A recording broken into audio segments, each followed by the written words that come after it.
Board of County Commissioners acts as a quasi-judicial body when it hears requests for rezoning and conditional use permits.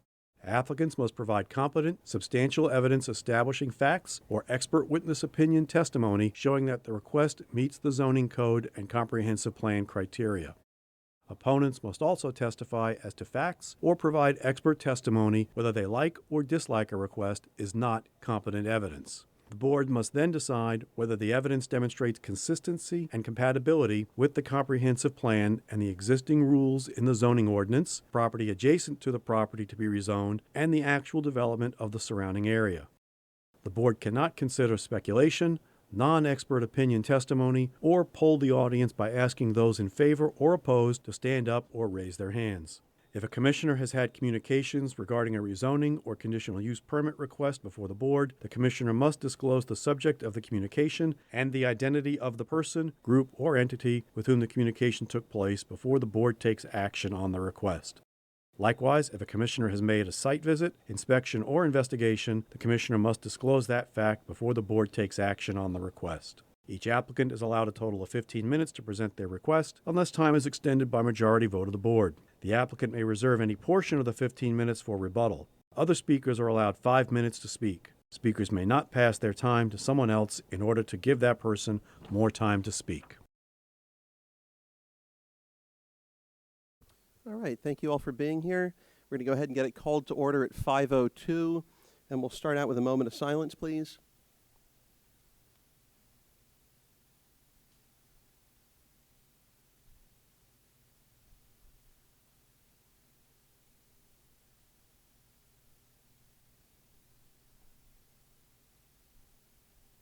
Commissioner Snarty?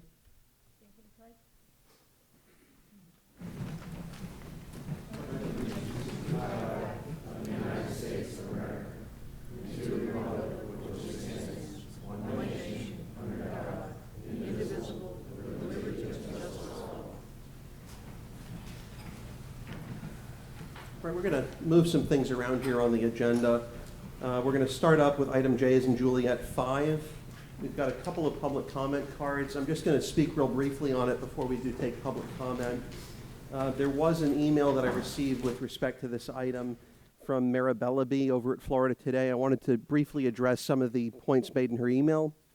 And if there are questions, certainly we can address those after public comment. So the agenda item largely speaks for itself. I do want to highlight on the first page of the agenda item the difference in cost here. Depending on the size of the ad that we're talking about for legal ads, a switch would save us between 29% and 394%. So it's a massive, massive difference in cost. With respect to the email that I received from Ms. Bellaby, I'm just going to kind of pick some items that appear to be more pertinent than perhaps others on this. There's a quote directly from her email. There's a statement saying, "I know the proposal has been put forward as an effort to save county taxpayers money, but it's hard for me not to see it, at least in part, as part of a continued attack against Florida Today." She goes on that vein, but what she conveniently omits with that is that at least two other Gannett-owned publications, The Reporter and The Weekly Eagle, were intentionally and specifically included by name in the list of media outlets with which the county is encouraged to consider advertising non-legal ads. And the agenda item, as I mentioned with the percentages that we just went over, it's all about saving taxpayer funds and not continuing to essentially subsidize and enrich one particular entity which has profited for years on the backs of hardworking taxpayers by enjoying essentially a monopoly amongst the county, amongst the Port Commission, amongst different agencies, and amongst the municipalities, given that we now have far less expensive alternatives. So my opinion, positive, negative, or otherwise, with respect to the leaning or lack of leaning with the paper is irrelevant. This is a financial question, and it's one that really is rather simple. Looking at another item in Ms. Bellaby's email here, she talks about every media, and I'm quoting here, every media entity in the state, she says, makes use of the public notices free and easily accessible to everyone at floridapublicnotices.com. So if, and I'll take her at face value, if, as she says, and I'm quoting, every media entity in the state, close quote, participates in the same public notice website, and they're up to 394% more expensive than the alternative, there's absolutely no reason to stick with them. She goes on and talks about their parent company, Gannett, being based in Virginia, and talks about them having just under 100 independent contractors that work for their distribution center here in Palm Bay and in other areas of the county. I don't know that I would really be bragging about having independent contractors who aren't treated as full-time employees. I can't imagine that independent contractors enjoy benefits, but again, it's not something that's really relevant as to the question of, is this going to save taxpayers money? She goes on and she talks about Florida Today supporting community organizations through sponsorships to local charities around the Space Coast. From my understanding and everything I've seen preceding my election and continuing through present, the county is open, the county commission has openly and actively sought to reduce taxpayer grants to community-based organizations because taxpayers shouldn't have their money confiscated by the government and distributed to the charity of the government's choosing. Those hardworking folks have a right to choose which charities they're going to support and what amounts they want to support. Rather than paying an entity to pay independent contractors with the hope that some of that's going to funnel down to charities, if we wanted to give the money to charities, we should simply go and do it directly, but I don't think that's what anyone up here on the board has been pushing. And then lastly, she talks about Florida Today being, housed or staffed by independent journalists. Whether I agree with that categorization or not, it's irrelevant again. I mean, the question here is one of what saves taxpayers the most money and accomplishes the goals that we have. And I do want to say, I think it's worth mentioning that what wasn't said in the email is just as important as what was said, and I imagine the other commissioners got this. I don't know. But Ms. Bellaby didn't dispute that this proposed action will actually save taxpayers a significant amount of money. In her own words, and I'm quoting again, "I know the proposal has been put forward as an effort to save county taxpayers money," close quote. She doesn't even attempt to dispute that essentially no one comes to county commission meetings on account of having seen a legal advertisement in Florida Today or anywhere else for that matter. And even given their shrinking subscriber base, some folks that do read Florida Today don't make it past the front page. Others might make it a few pages in. Some might even open up and look at the obituaries. But as you may remember, there was a meeting not terribly long ago where I polled the audience here and asked who out of everyone in attendance was here on account of having seen a legal advertisement from Florida Today. In all due respect to Mr. Berman, I don't even know that Mr. Berman's hand went up. I also happen to know, despite charging a high premium, that Florida Today doesn't do a reliable and consistent job on the legal ads. And what I mean by that is I've had conversations with the clerk's office staff that they routinely receive flawed proofs with the legal description cut off with respect to tax deed legal ads. And despite numerous requests from that office on how to fix the errors and finding out what the issue is, it's something that I understand as of a few days ago still is a routine occurrence. So in addition to that, the other issue that I was told by the clerk staff is that there are a number of incorrect bills for indigency legal ads and possibly other items. So the issue really today before the commission is simple. Do we waste taxpayer funds by subsidizing a paper owned by an out-of-state corporation, or do we spend far less and support a totally local option? Why do we put items out to bid? We put them out to bid because it's wholly appropriate and it's expected that the county will watch after taxpayer funds and be prudent in their expenditure. This county's largest municipalities, Palm Bay and Melbourne more recently, have already switched to Trader Jake's. They've already done the recon and the homework to determine what's permissible and what's not. And we have an obligation to follow suit and be good stewards of, or continuing good stewards of taxpayer funds. So to me, this is a no-brainer decision. We've got a couple public comment cards. I think that's about as briefly as I can intro it. We've got Paul Alfrey, the Vice Mayor of Melbourne, and then Wayne Ivey, our Sheriff from Titusville. You guys want to arm wrestle over who goes first? These don't happen to be numbered tonight, so however you all want to do it. Good-looking guy goes second. All right. All right, we'll take the handsome one second. Does that mean Junie's coming up after? Exactly. All right, Vice Mayor. Well, thank you very much, Commissioners, for having me tonight. I'll try to make this brief. Real quick, I'm Paul Alfrey. I'm the Vice Mayor of the City of Melbourne. This is an item I brought before our council the last meeting. Having done our homework and reviewing it, I felt, which I brought to council, our best bet for our legal advertising was Trader Jake's. And real quick, some of the reasons were, number one, the massive cost savings. Would you overpay on chemicals to treat your water, or would you overpay on vehicles just because that's what you always did? Absolutely not. The way I felt is if I asked my directors to look at the budget and to go through the budget and cut, I have to do the same thing, even if it's not popular.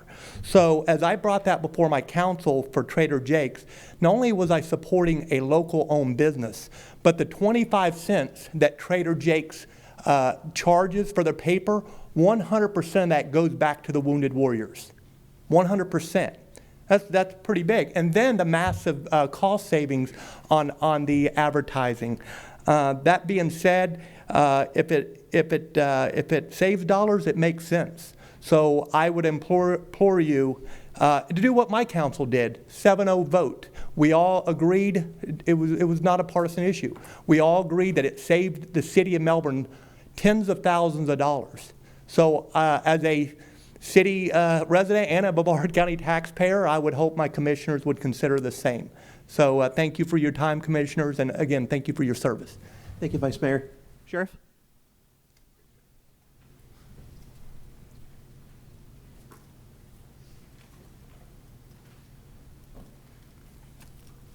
Thank you, Commissioner, for allowing me to speak just real briefly this morning, or this afternoon. And I think Vice Mayor Alfrey did a great job at kind of laying it out why it just makes sense. And, you know, as I stand here today as the sheriff, I'll talk briefly about what our agency's intentions are and how we have to do legal notices. When you look at what we have to do legal notices on, it's auctions of surplus property over $5,000, levies on real or personal property, surplus or lost or abandoned property, unclaimed evidence, civil service hearing notices, and also civil forfeiture notices. And when you look at how this just makes good sense for the taxpayers and trying to be a good shepherd of the taxpayers' dollars, and also in just making sure that we're doing everything we can to get the information to our citizens and looking for avenues to save our taxpayers. And when you consider that this has been very one-sided for a long, long period of time, and I think that the playing field has to be even, and we have to look for the place where we can best save, quite frankly, my taxpaying dollars as well, because I pay taxes in this community. So with that, I'll turn it back over to you. Thank you, Sheriff. Yes, sir. All right, so I don't see any public comments, or pardon me, not public comments, any additional public comments. Commissioner Tobias?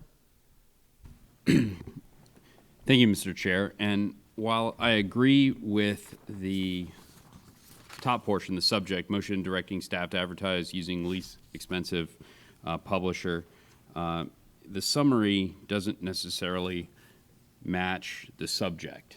So there were a couple issues. I had least expensive and then singling out Trader Jake's. Certainly, I have some concerns. It's wonderful that Melbourne might have gone in that direction, but I certainly would want to find out which one was the least expensive. Second of all, using a recommendation from Palm Bay. I don't know that I would ever use a recommendation from Palm Bay unless I wanted a criminal defense attorney or, you know, they on tonight's meeting, just to put it in perspective, not that I'm following what's going on in Palm Bay, but Sure. they've got $250,000 that they're looking on a forensic audit to find out why they handed away millions of dollars to a developer. So that's what's going on in Palm Bay right now. But there are some issues statutorily with this.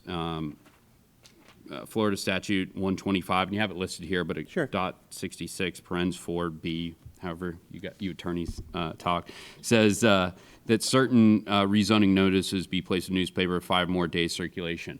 I looked up Trader Jake's. It doesn't meet that minimum requirement, and I know that you have in here the county manager must articulate the nature of extenuating circumstances. Yes, sir. That seems like quite a bit of work on the county manager's part to keep doing that for each one there.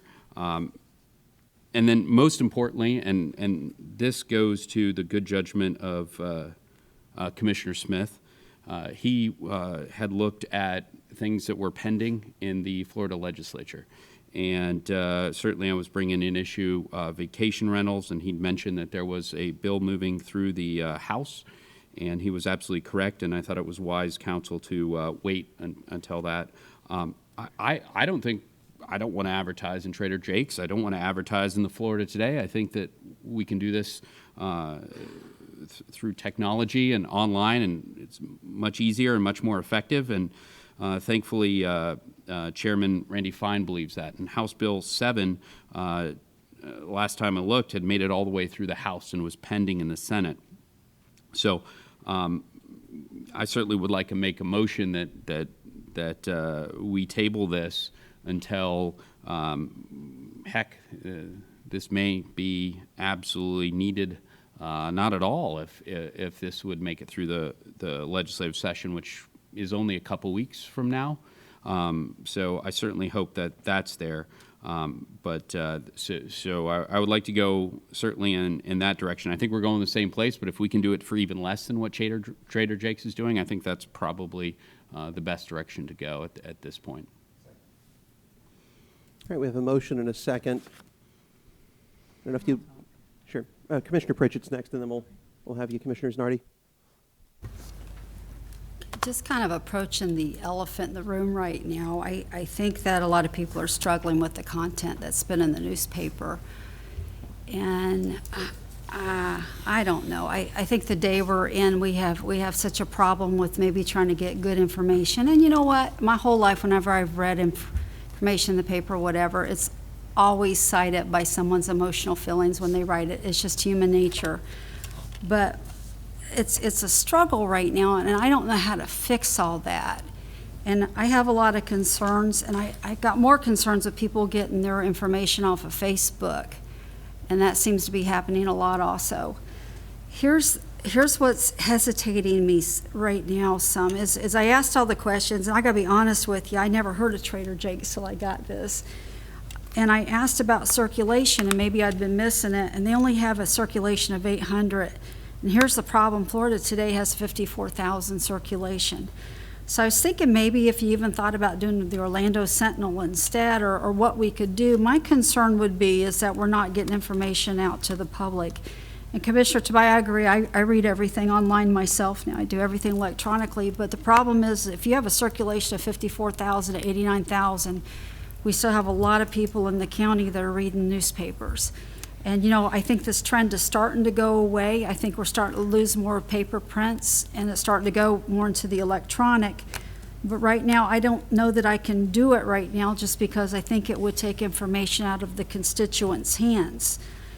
And I agree, Mr. Tobias, I'm not sure that everybody does read it, but my husband reads the paper from front to back every single day, so I know they're out there. Do I believe everything in the newspaper? Mr. Berman, hold yours, absolutely not. And you have to weigh it. So I'm going to ask us is if we do this to maybe do an RFP or figure something out different. Maybe somebody can come along with another idea of how to get information out to people's hands that they would be able to get a hold of. I'm open to that. I'm always open to other ideas. But right now, I'm not sure this is the best route to go. I do like the fact, and I've seen Commissioner Tobias do this often, he'll write his own articles and send them off. I read a lot of his stuff in the paper that way, so there is a way to get other information out there. But again, I'm not against doing something different. I'm just not sure this Trader Jake's is the way to go because I only have 800 people getting that paper where I have 56,000 getting the Florida Today. I would be interested to know what the Orlando Sentinel's doing if we want to go that route, but I'm trying to make the best unemotional decision for the people out there that are wanting information, and that's just where I'm at right now. Thank you. Commissioner Znardi? You good? Okay.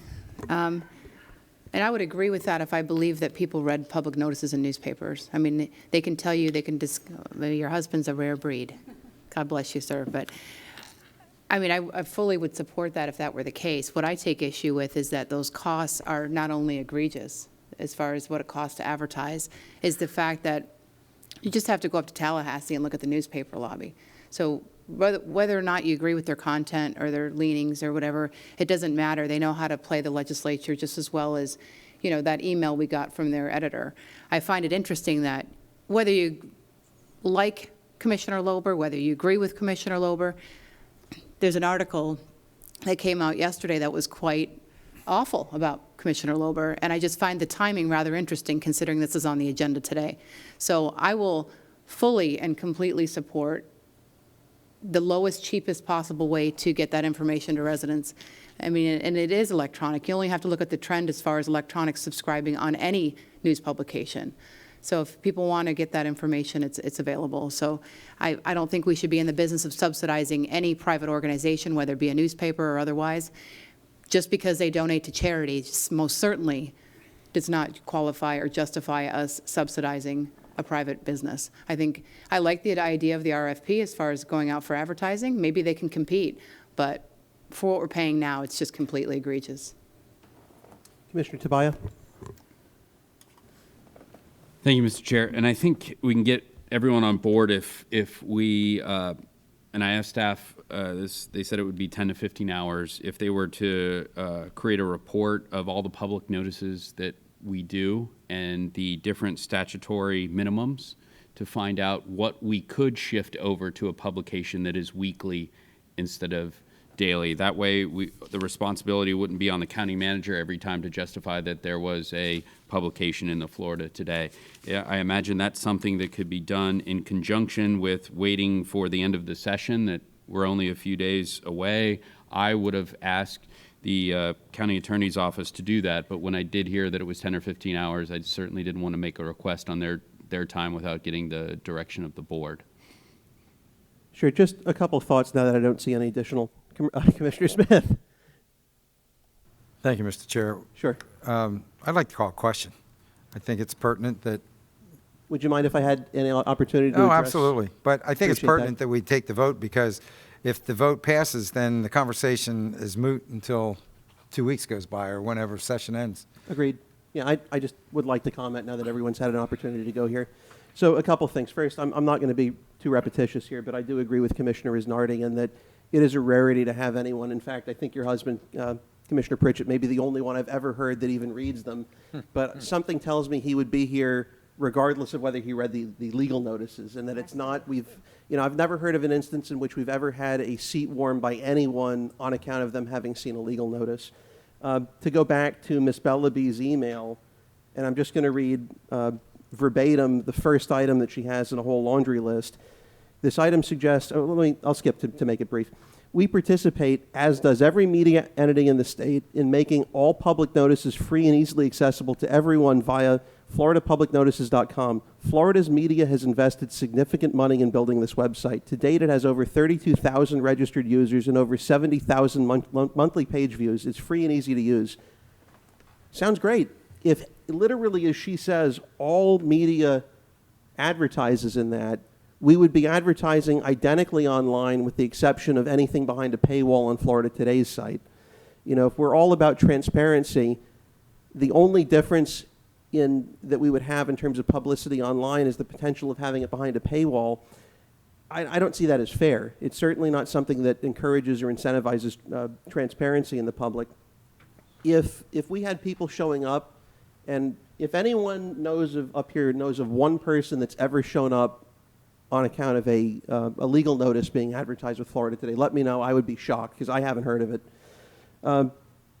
I would be happy to go with the motion that was proposed, but my concern is with the House bill that was referenced, I think it was House Bill 7, we had a very similar item, I believe, last year that died. Now, I'm happy and I'm encouraged that it's moved forward beyond where it had in the past, but I don't know that I'm comfortable waiting on the House to do a job that we can do ourselves to save our taxpayers money. There are a lot of things that they can do that we can also do at the local level without waiting for them to do our jobs for us. With respect to getting a comparison or a spreadsheet, what have you, laying out what we can move over and what we can't, the motion that was proposed, or the agenda item, if you look at the requested action, it's where lawfully permissible, staff shall endeavor to use Trader Jake's for required legal advertisements. It's not use it, period. So there is no statutory concern because it's incorporated in the requested motion where it's lawfully permissible. If it's not lawfully permissible and it has to go to Florida Today or anywhere else for that matter, wonderful, I'm happy with that. It is what it is. But if it is, if it's something where we can save money and it's legally permissible, I don't know what the benefit of having a report laying exactly, what's going to move and what's not going to move out really does for us, other than waste staff time. But, again, if that's the will of the board, I'll go for it. I just don't know that that's really putting us in a better place. Commissioner Tobias? Thank you.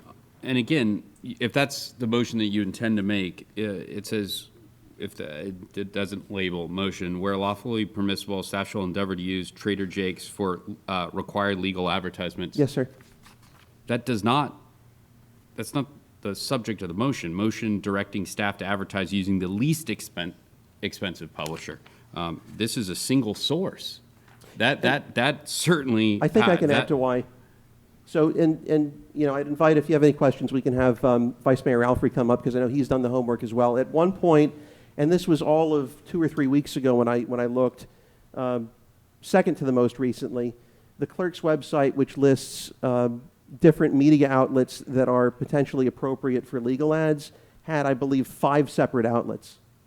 When I looked a day or two ago, it was 3. One was Florida Today, one was Trader Jake's, and there was a third one. That's it. So it's not that there's that much out there. When I looked at the pricing, not just the advertising costs, but the cost to obtain the actual products for people that want to go in person, and I know it's a dwindling number, but someone wants to go and buy a paper or buy a publication. It was $0.25 for Trader Jake's, and I know it was at least $1, if not more, for the other alternative, and I truly am blanking on the name. But I'm happy with, if you're more comfortable today and it would get you to be in a spot where you're happy to support it or willing to support it, I'm happy to take out the name Trader Jake's and direct staff to use the least expensive publisher for legal ads, period. I'm happy with that. And if you have concern over the item with Frank Abate having to explain for the other, for the second portion on the back of the sheet or the second page, why they would use Florida Today in the event that they have to do that. If that's troubling to you, I'll strike it. That's not a problem. My goal here is to save taxpayers money. I basically, put what I thought would be a good proposal forth, but if the board isn't happy with it, we can take pieces of it out. I don't have a problem with that.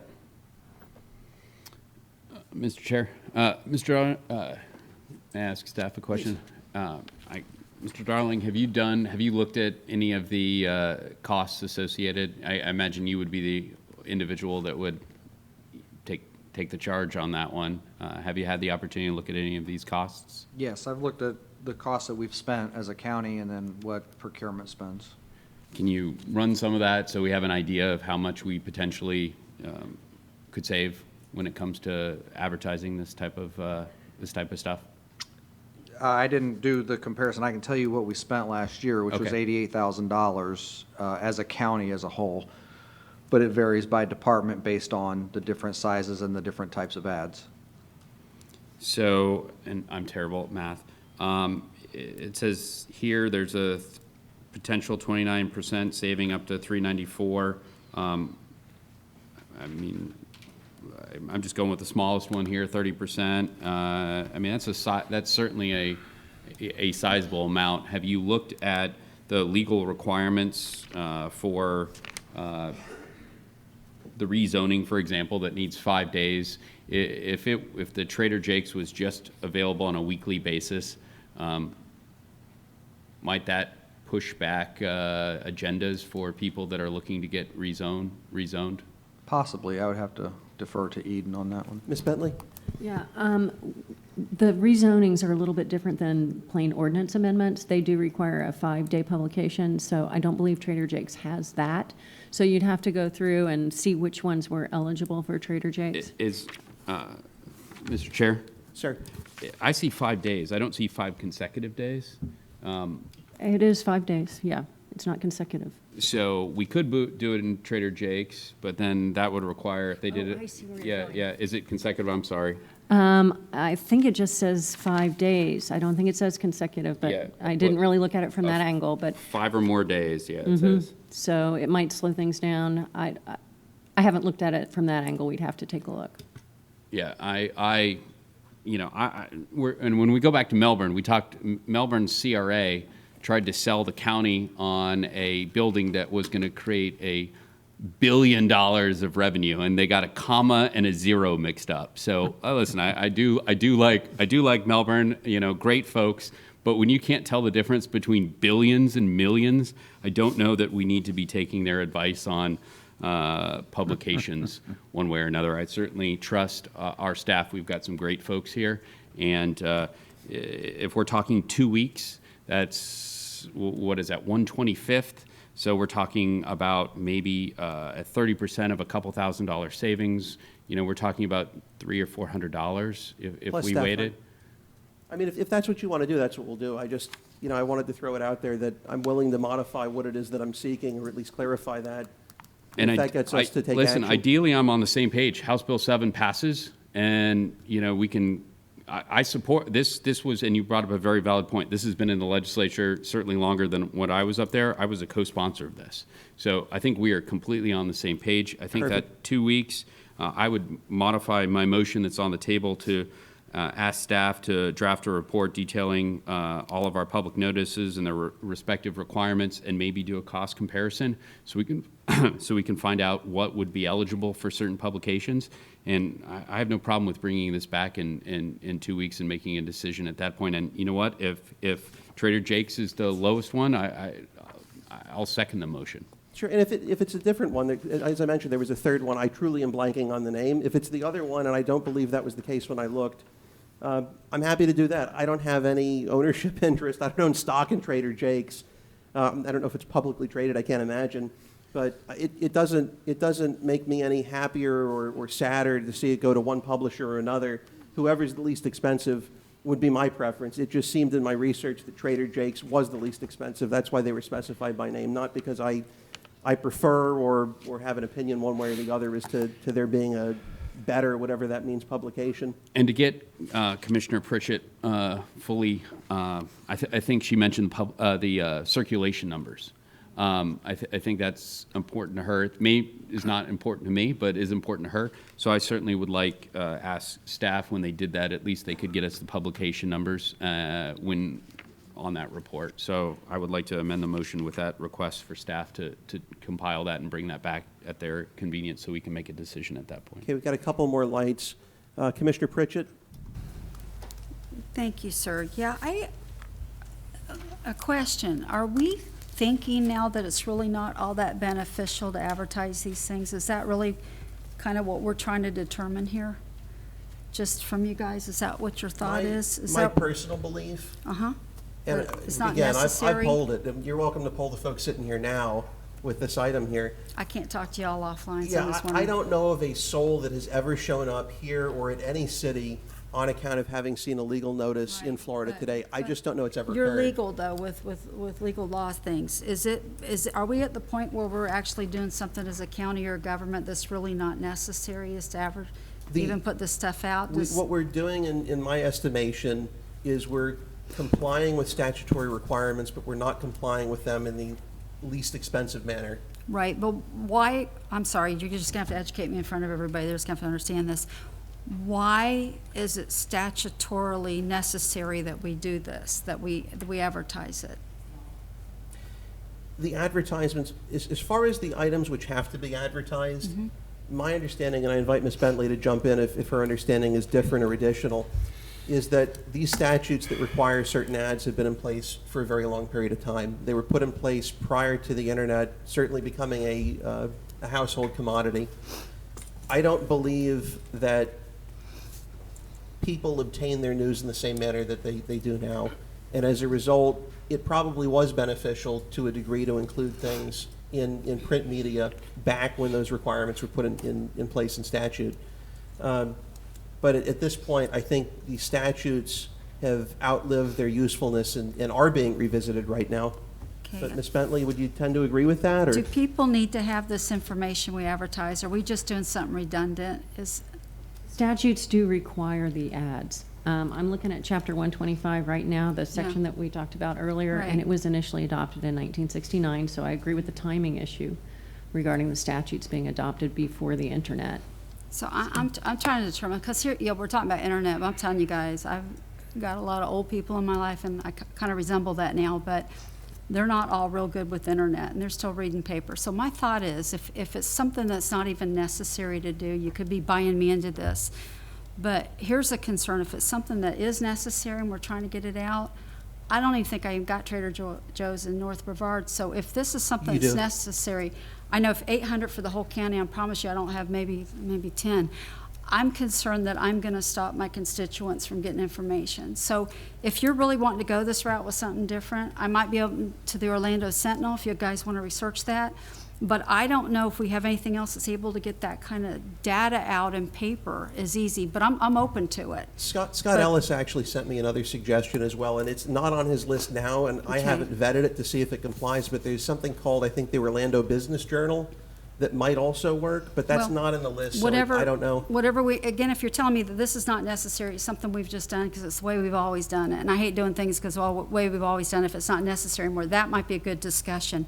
But if it's something that's important, I'm going to have a little heartburn with this because I'm taking away information from the possibility of people getting it. But if it's not important, it doesn't matter. And if you're talking about cost, I mean, you're talking about the difference between 59,800. I think that's a significant difference in publication. So my question, the million-dollar question here is, how important is it to have these notices in people's hands? We have to check the box. I mean, Okay. that's what it amounts to, and that's why I don't care if Don Walker were to start a paper tomorrow, if it complies with the statute, and it's the cheapest thing that we can do to check the box. But if he's only got a circulation of 10. If he has a circulation and of nobody 1. can get to it, then we're not doing justice to our constituents. That's my Oh, problem here. I agree with you. I'm trying to figure out, because we're not getting information out at that point. And that's my whole thing is, I love you, Dave Berman, but I'm not in love with the paper necessarily. But that is my problem here, is I want to make sure if it's information that's important to get to people, that we're not hindering it. And you're talking about 859,000, that's a significant difference of getting it into people's hands. Here's what I would suggest. If this gets kicked out 2 weeks, which I think is the direction it's going to go any which way, talk to your constituents. If you have constituents that are frequent flyers who you trust, talk to them and ask them if they've ever put butt in seat on account of having seen a legal ad. No, but we don't have people reading the internet and doing the same thing either. They're not really emotionally provoked with it. But my thing is, if it's legally something that they're supposed to read, that's my question. And if it's something that we're just doing old laws with, that needs changed, and I agree, if it ends up, Commissioner, can I ask Commissioner Tobias a Please. question? I haven't got to talk to Mr. Fine, and I don't get to talk to you offline. Is there a significant reason why it would be, I know we're talking about internet, people reading or not reading, is there a reason why we don't think people really, that this isn't maybe so necessary? The genesis of this is because of a very strong, Commissioner Lobo is 100% correct. This is a very strong newspaper lobby that still to this day is pretty strong. But this goes back, if you read statute, you will find out if you live in an area that does not have high enough circulation, there are certain counties down south, you have to publish it in the Tallahassee Democrat. To put it in perspective, legal notices down south statutorily have to, I mean, this is to pad the newspaper's pockets. Oh. It's absolutely horrific the way that this was written in the 1960s and the fact that it's continued. However, and this online nexus would allow you, if you wanted to go see public record, you either could open the Florida Today, right, and look through all those tiny words, or you could go online and type in John Tobias and figure out anything that's popped up for me. It's much more user-friendly. In fact, Chairman Fine has gone far enough to say that people that don't have internet access can get on a list in which all public notices are sent to him. So he's gone through a lot of thinking. I think it's a great bill. If I was up there, I would support it. He's taken steps that we didn't take when I was in the legislature. So kudos to him. However, I just think that 2 weeks is really not that big of a deal. Commissioner Lober said there may be some other publications out there, the Orlando Business Journal. If it doesn't pass, I hope it does pass, but if it doesn't pass, I certainly would like to have all the information. I'll tell you right now, I certainly as heck want, if this board passes another tax increase, I want it in every publication. I want every reader to know that a bunch of Republicans decided and I would never vote to hide that one. So you'll see that one I want on the front page of the Florida Today. But outside of that, Can I call a question, please? We've spent 40 minutes on this issue, which in 2 weeks, if it is voted for in the Florida Senate and the House, it could be a non-issue. So we just wasted 40 minutes if that be the case. And if it isn't voted, we can follow this up in our next meeting or 2 meetings from now. It's not going to change anything. And I agree with everything that's been said. I think that nobody reads these things anyway. I think it's a requirement that goes back to before most of you were born. And so it's really silly that we have to do it, but statutorily we're required. But if the legislature decides we don't have to do it, then we've just wasted 40 minutes, now 41. yeah, I think So I let's think have a question. We're and- making you're making Commissioner Smith very uncomfortable that he and I are on the same page on something. Yeah, so he I'm- wants to move on to the I've been next. biting my fingernails up here. I Is the can't even. statute about to make it so we don't have to put any of these public notices out anymore? If HB 7 passes, yes. No more notices at all? If. Okay. I mean, people were hopeful last year that it would pass the equivalent, and it didn't. So, I'll go ahead, I'll call the question. And this question is whether to continue this out for 2 weeks, meanwhile to have staff produce the report, including the items that Commissioner Tobias suggested. Is that correct, Commissioner Tobias? Correct. All right, let's go ahead and all Let in me, favor? Mr. Chair, Yes. Commissioner Tobias, what if the legislature hasn't decided in 2 weeks? Why don't, I would suggest that you just change your motion to when, by the time the legislature ends its session, if it hasn't been addressed, then we have to address it. I mean, again, I don't want to wait for Tallahassee to do our jobs. I'm ready to move tonight, but if the commission as a whole or as a majority is more comfortable waiting 2 weeks, I'm happy to do that. Mr. Denninghoff, I see a light. I would just point out that the. Hang on, I don't There know if we you're go. on. There we go. Okay. I just point out that we've been saying 2 weeks. I want to point out that the board meeting, you probably want it on the board meeting of the March 24th. This is zoning meeting night, so 2 weeks is on a Thursday. So let's go for the 24th, if you would, please. Acceptable, Commissioner Tobias? Can I hear Mr. Tobias' motion again, sir? Okay, Mr. Tobias, Commissioner Tobias, would you mind restating it again for everyone's benefit? I apologize. Thank you. Table this till March 24th, contingent on the legislature making or not making a decision as to HB 7, as well as provide a direction to staff to draft a report detailing all of public notices, their respective requirements, costs, as well as circulation. And you contemplate with that, regardless of what the State House does, you still want this to be revisited on the 24th, correct? Absolutely not. If HB 7 passes and is signed by the governor, then this becomes a moot point, and hope we never bring it up again. And if it doesn't pass or it's continued up there, do you want it addressed at that point? On So- March 24th? Yes. Correct. Yes. Perfect, okay, just wanted to clear that up. All right, all in favor of that motion, please say aye. Aye. Aye. Any opposed? Passes unanimously 5-0. And I know, it's a little irregular, but I know that the two gentlemen who spoke earlier were kind of wiggling when I said, there was another possible publisher. Were you all aware of someone else that we could have staff check into, or was that? No? Yeah, if you want to come up, I'm just thinking if it's something we can just put it on the record, if there's, a potential additional publisher that they can look into, because again, I don't care which one we use.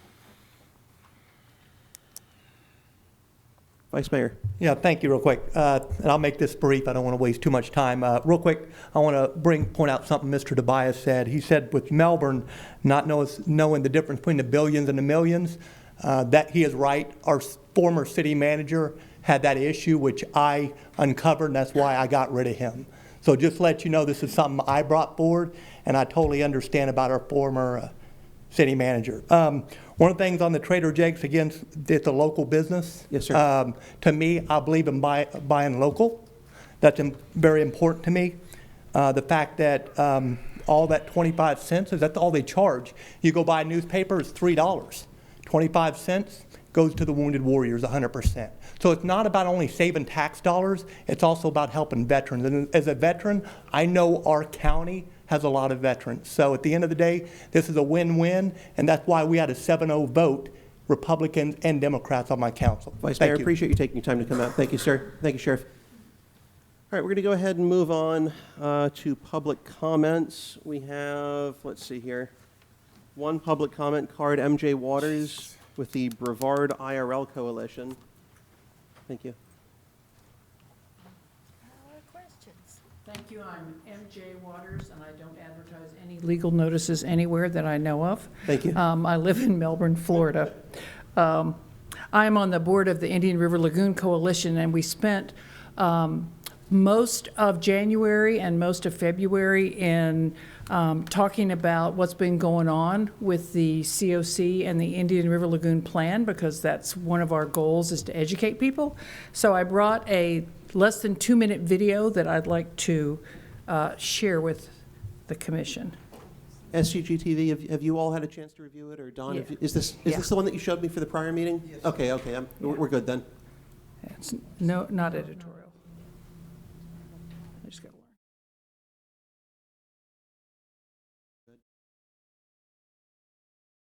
Okay, Don. I'm doing what you take care of.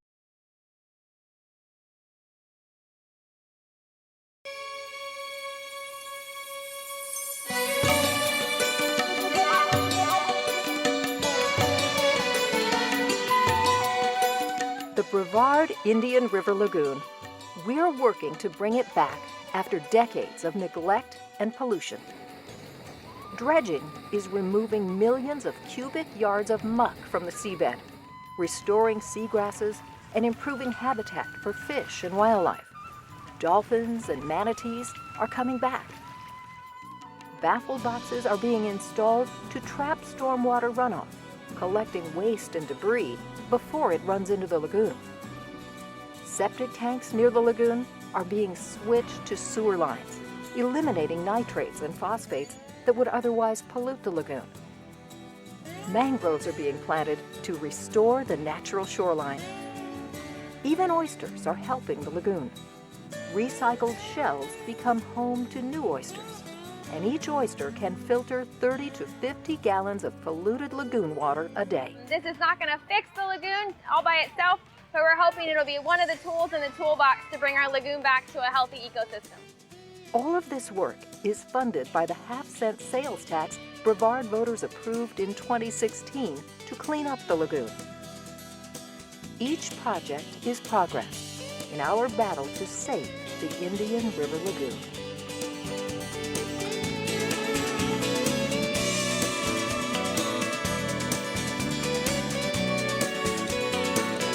Are helping. You've got a little time left, Ms. Waters.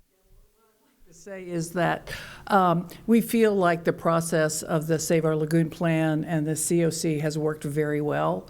We appreciate your support of it, and we're excited to be able to see some modest progress.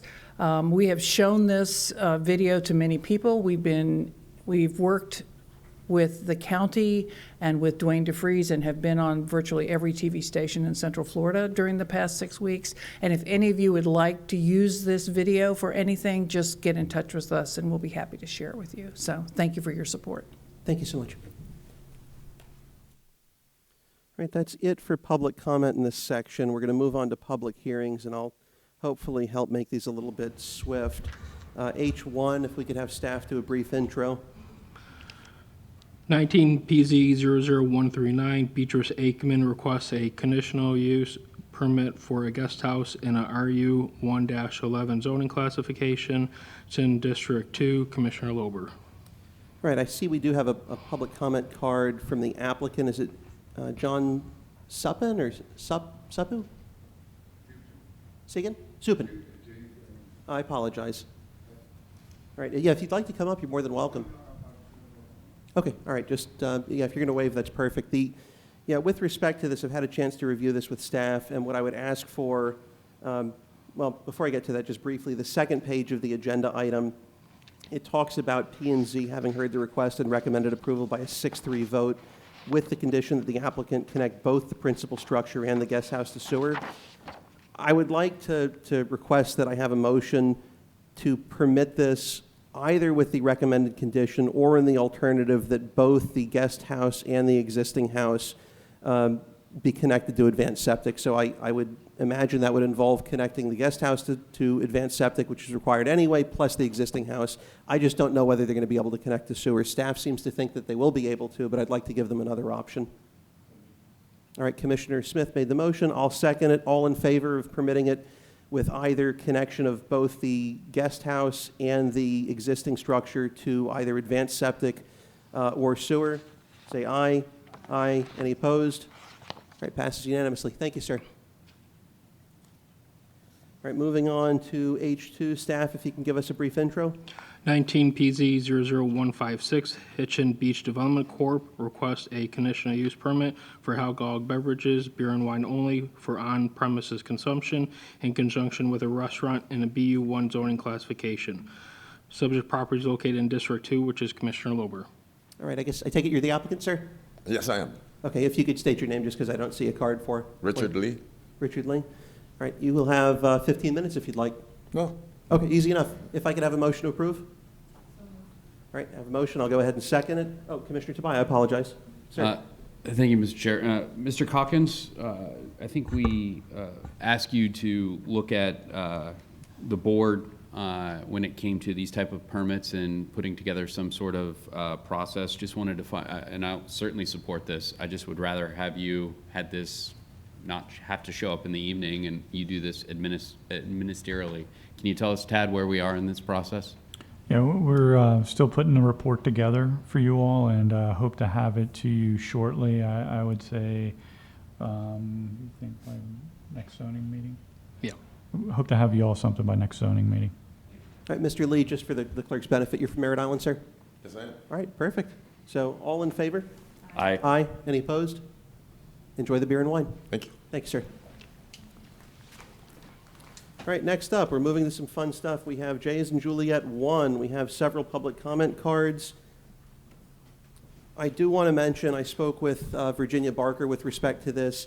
She initially passed a request on to my office to continue this out to the next meeting. My thought, though, is this has already been continued once. I went and I spoke with her in person. I believe it was yesterday or maybe the day prior, and asked her if it's something that she had a particular opposition to us addressing, barring there being questions that we'd have to field to her, and she didn't seem to have a strong inclination one way or the other. At least that was my take on it. That said, if someone wants to move to continue it, I will second it, just in an abundance of caution to make sure that everyone has their chance. All right, we have a motion to approve with a second. I am going to have a separate motion, but let's have a little discussion on that first, if that's acceptable. Looking at what was proposed, I do like everything that they proposed. I think they did a good job. I do think the process worked out rather well.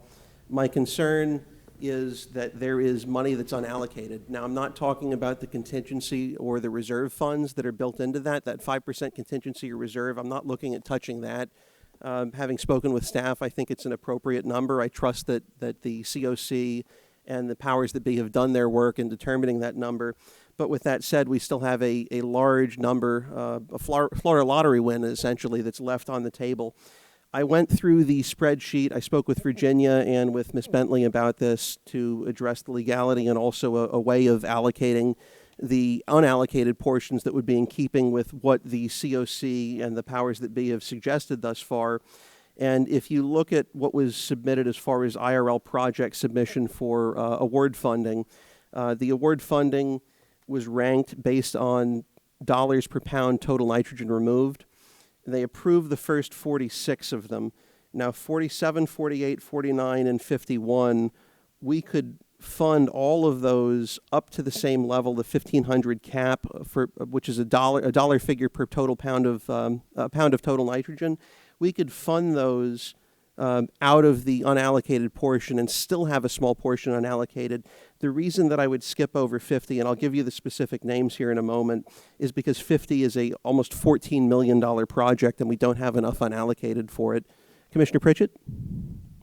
Yeah, Commissioner Lober, I would ask that we go ahead and pass it and you send that out to us and we can make another motion here right afterwards of what to do with unallocated funds, if that would be all right. I have also asked, I think county's working on it, a better detailed thing of a financial of what's going on with the lagoon funds and what's encumbered, and so they're working on that right now also. So if that would be all right, because I'm going to want time to look that over, if you wouldn't mind, sir. And since it isn't allocated right now, it means it's unrestricted reserve, so we can always make that decision and come back. No, I agree with you with respect to our ability to revisit it. Commissioner Isnardi? There you go. And also, too, if we're going to talk about reallocating or at least allocating those funds, I also reached out to Melbourne Tillman. I know they had a couple of needs, and that directly impact the lagoon as far as, equipment that's been from the 1980s that they keep repairing and stuff like that, and that will prevent the sediment from going through the Turkey Creek. Because it doesn't make a lot of sense that, we have this massive canal system and we're still dumping all this sediment into the lagoon. So I would like to get something from them, and they were supposed to be working on something and getting it to us, to commissioners in 5 and 3, so. Commissioner Tobias? Thank you, Mr. Chair. In principle, this sounds good. Do you mind if we asked one of the folks from COC if they'd looked over this and Sure, see if they're on the same page? Yeah, and I'm happy to allow that, but before we do that, let me just add a little specificity so that we're all on the same page with what it is Certainly. that I'm proposing. So as I mentioned, the COC and what was sent to us to approve or proposed is the first 46 items in order of the most, basically the greatest benefit per dollar in reducing total pounds of nitrogen. They stopped at 46, inclusive of it. I'm proposing including 47, 48, 49, skipping 50, which is a $14 million. It's $13.9 some odd million expense, and then 51. It is in multiple districts. Some of them are in mine. Some of them appear to be in D4. At least one of them appears to be in D4. And again, what I would ask, and if this ends up going to a vote today, I'm not going to vote to support it, not because I don't agree with the 46, but because I'd like to address this all in one fell swoop and be done with it. And if folks want to continue it to speak with Virginia or to get her input, wonderful. If you're prepared to do it today, wonderful. But what I would ask after we hear from them is to get a motion to accept and modify by adding the following next in-line projects where the dollars per pound of total nitrogen levels have already been reviewed by the COC, and that's how they were prioritized, funding them out of the unallocated portion of the Sorrel Fund. So with that, I think we're at least a little bit better on board with them all being septic system removals and connections to sewers. So would you like to have them come up and then? Yes, Mr. Chair. I know they don't speak. You may not be able to speak for the entire Citizens Oversight Committee, but I certainly don't think that. I'm sorry, but sorry to put you on the spot, but this is millions of dollars, and I appreciate all the work you guys do. And there's probably, I'm wondering if there's any reason they stopped at 46, because I think the goal of the Citizen Oversight Committee and that of us are the exact same thing, is to get the lagoon in the best shape possible as soon as possible. So I wonder if there is not a reason why. Yes. I can give you the brief because Ms. Bentley was also in the same meeting, and if your understanding is different, I'd invite you to jump in as well.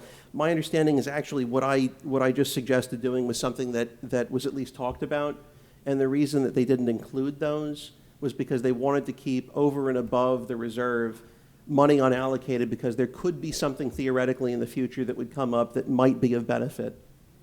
So it's basically leaving it unallocated because we don't know what might come up in the future, not to allow for cost overruns. Does that more or less match your understanding, Ms. Bentley? I don't think we were at the same meeting. You might be thinking of Christine Falliere, because I wasn't at Christine? Yeah. It might have been Christine then. Right, so I don't have the details on the financing for the program. Yeah, I don't have those that's my details. recollection. But again, if you want to have someone from the COC come up that's been there, I'm happy to let them comment on it. Or if you want to, as Commissioner Pritchett suggested a moment ago, table it to a time when we have Virginia here. Mr. Chair, I'm not my understanding is the recommendations had to come through the Citizens Oversight Committee.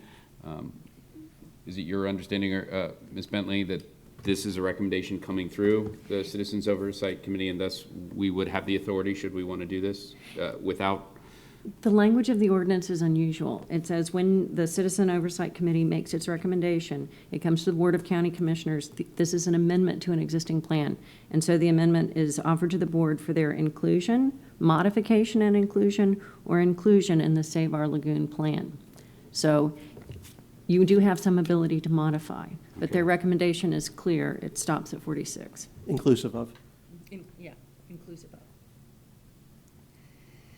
So would you like, just before I switch over to Commissioner Smith, would you still like to have them come up? I'm happy to allow that. Yeah, I would like to. I would like to get one of the folks that have dedicated so much time to this before before I was to vote on this. Yeah, or alternatively, if you'd find like out to the do next as time, for Commissioner. instance, the next time that they meet, to see if this is something that they would be willing to bring back to us with a recommendation. I mean, maybe they think that 50 is better than 47, 48, 49, and 51 together. I don't know. I'm not looking at Sure. that, and I should have had that together. I just looked at the first 46. So. Just real briefly, we don't have enough money if all we wanted to do is add 50 to add 50. That's why 47, 48, 49, and 51 were picked, because they're next in priority, and we couldn't do 50 by itself if we wanted to with what's left. But I don't know if any of y'all would like to briefly come up, or? Are we tabling it, or are they going to talk? Yeah, we haven't yet had a formal motion to table it. Vince Lamb? Yeah, I'm not on the Citizens Oversight Committee, but I got here at 4:30 to put in a comment card request. Come on up. Yeah, we do have 4 public comment cards: Lou Kontnick, Vince Lamb, David Carbone, and Terry Gibson. Okay, good Mr. evening. Been waiting a while for this. Anyway, I was here for the last meeting, of course, and then I was here for all the advertising. I actually thought I had some positive remarks here, and I'm going to try my best. But Brevard County, Florida, is being recognized statewide and nationally as a Florida county where the citizens voted to fund a major water cleanup effort.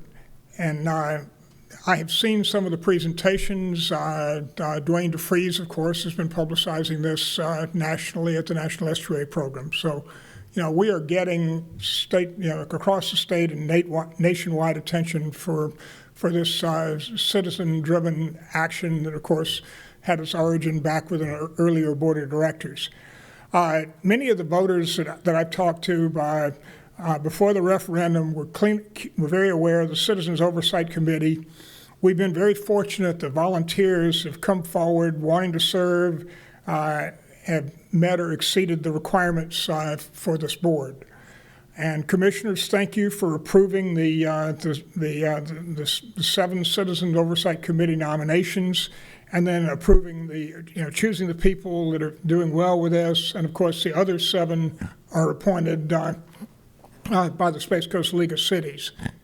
I think this reflects well on our community of a nice balance of the county and the municipalities. The 5 of you, plus Jim Barfield, share a legacy of providing the leadership to greatly improve the Indian River Lagoon. Many communities face water quality problems today. Few step up and truly take action to make improvements, especially at the $500 million level. So I offer encouragement to you to improve the 2020 projects. I further encourage you to pass the matter without changes that circumvent or go around the COC process. If you want to do something above and beyond what the COC is doing, I would encourage you to take your information to the COC, give it to Virginia, go to the COC yourself. And, the benefit of that is one, is citizens' confidence, and it's also that Virginia and her leadership initially set this out on this return on investment to the voters, the return on nitrogen content. And I think it's really good to be pure to that as opposed to going around it. So I would encourage you to do that. But, in any regard, back to Lagoon, the people will forget the bumpy roads and the high garbage bills, but you could be remembered as the commissioners who led the effort to restore our lagoon. Please keep up the effort. Thank you. Thank you, sir. Commissioner Smith? We do have 3 others. You want me to address them first, or? Yeah, let's hear what they have to say, please. All right. Lou Kontnick?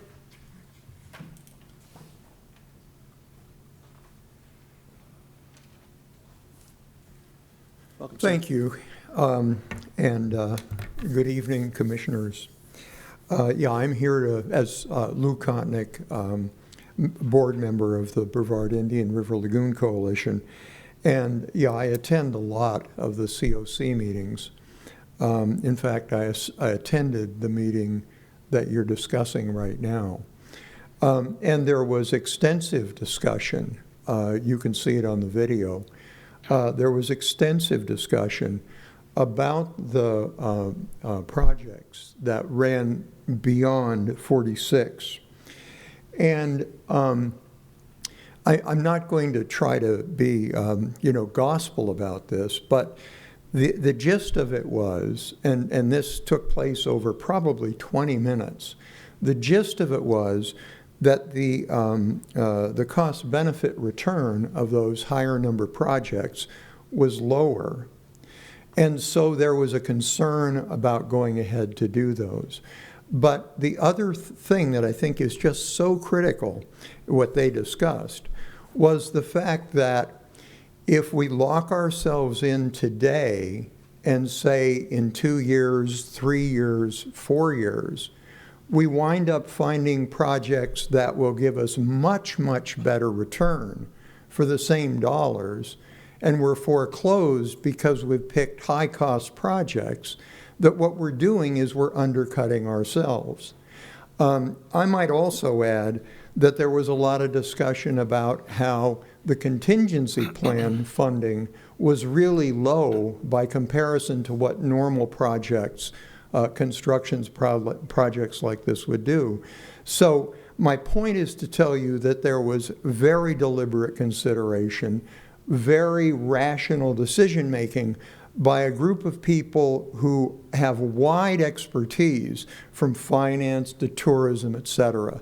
So I think that, substituting the sort of political judgment where you have a set of people who have discussed this in great detail with great facts really is not the way to go. So I encourage you to go ahead and approve the project plan as given. We're all going to benefit from it. Thank you very much. I do have a question for you. You mentioned that you stopped at the end of 46 inclusive of, because the projects beyond that were more expensive per reduction of total pounds nitrogen. Is that right? And that's what I remember. As I said, I'm not trying to give you gospel, because it was whatever it was 6 weeks ago, and I don't remember everything. I'm just taking a look at the spreadsheet, and I'm not trying to be accusatory or anything. I'm just trying to understand. 44, 45, and 46, which were recommended by the COC, are exactly the same dollars per total nitrogen pounds removed as 47, 48, 49, and 51. They're all on the dot 1,500, presumably because that was the cap for the cost share.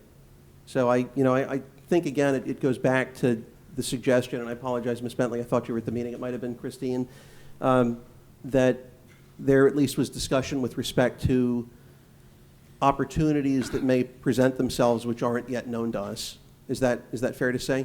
Well, I'm not going to comment on the cost and the details of that rationale, because like I say, I'd want to be sure of what I'm saying. Understood. But there was extensive discussion about the individual projects. I know that.